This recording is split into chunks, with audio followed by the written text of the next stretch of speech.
വീണ ജോർജിന് മന്ത്രിസ്ഥാനത്തിരിക്കാൻ യോഗ്യതയില്ലെന്നും കേന്ദ്ര ആരോഗ്യമന്ത്രിയെ കാണാനാണ് ഡൽഹിയിൽ പോകുന്നതെന്ന് പറഞ്ഞത് കല്ലുവെച്ച നുണയാണ് എന്നുമാണ് NK പ്രേമചന്ദ്രൻ പ്രതികരിച്ചത്. കളവായ വിവരങ്ങൾ പറഞ്ഞ് ജനങ്ങളെ തെറ്റിദ്ധരിപ്പിക്കാൻ കഴിയുമോ അതെല്ലാം ഈ ഗവൺമെന്റ് പരിശ്രമിക്കുന്നുണ്ട്. കാരണം ആശാ വർക്കേഴ്സ് കഴിഞ്ഞ 40 ദിവസമായി നടത്തിക്കൊണ്ടിരിക്കുന്ന സമരത്തിന്റെ ജനകീയത, അതിന്റെ പൊതുസ്വീകാര്യത കേരള സമൂഹത്തിൽ വന്നു ഭവിച്ച പശ്ചാത്തലത്തിൽ CPM-ഉം CIT-യും അടക്കമുള്ള ഇടതു ജനാധിപത്യ മുന്നണി മൊത്തത്തിൽ തന്നെ പ്രതിരോധത്തിലാണ്. ആ പ്രതിരോധത്തിലായ നീക്കത്തിൽ നിന്ന് അല്ലെങ്കിൽ പ്രതിരോധത്തിൽ നിന്ന് രക്ഷ നേടുന്നതിന് വേണ്ടി കല്ലുവെച്ച പച്ചക്കള്ളം സഭയിൽ പറയുക, സഭയ്ക്ക് പുറത്തും പറയുക. ഇതാണല്ലോ കഴിഞ്ഞ ദിവസം കേരളത്തിന്റെ ബഹുമാനപ്പെട്ട ആരോഗ്യമന്ത്രി സത്യത്തിൽ അവർ ക്യൂബൻ ഡെലിഗേഷനുമായി ആശയവിനിമയം നടത്താൻ, ചർച്ച നടത്താൻ വളരെ മാസങ്ങൾക്ക് മുമ്പ് നിശ്ചയിച്ച പരിപാടി അനുസരിച്ചാണ് ഡൽഹിയിൽ വന്നത്. എന്നാൽ തിരുവനന്തപുരത്ത് നിന്ന് തിരിക്കുന്നതിന് മുമ്പ് മാധ്യമ സുഹൃത്തുക്കളോട് ഞാൻ മനസ്സിലാക്കുന്നത് ശരിയെങ്കിൽ മന്ത്രിയുടെ ഓഫീസിൽ നിന്ന് സുവമോട്ടോ വിളിച്ചു പറഞ്ഞതാ.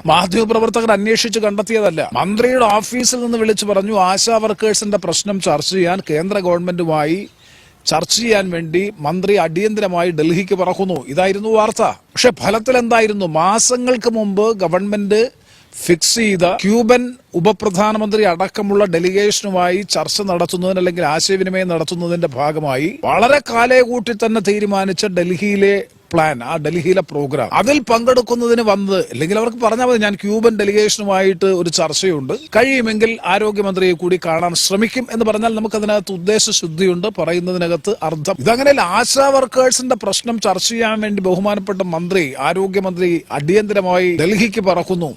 എത്ര താല്പര്യമാണ് ആശാ വർക്കേഴ്സിന്റെ കാര്യത്തിൽ സംസ്ഥാന ഗവൺമെന്റ് പുലർത്തുന്നത് എന്ന് വരുത്തി തീർക്കാൻ വേണ്ടി നടത്തിയ വികലമായ പരിശ്രമമാണ് സത്യത്തിൽ കഴിഞ്ഞ ദിവസം കേരളം കണ്ടത്.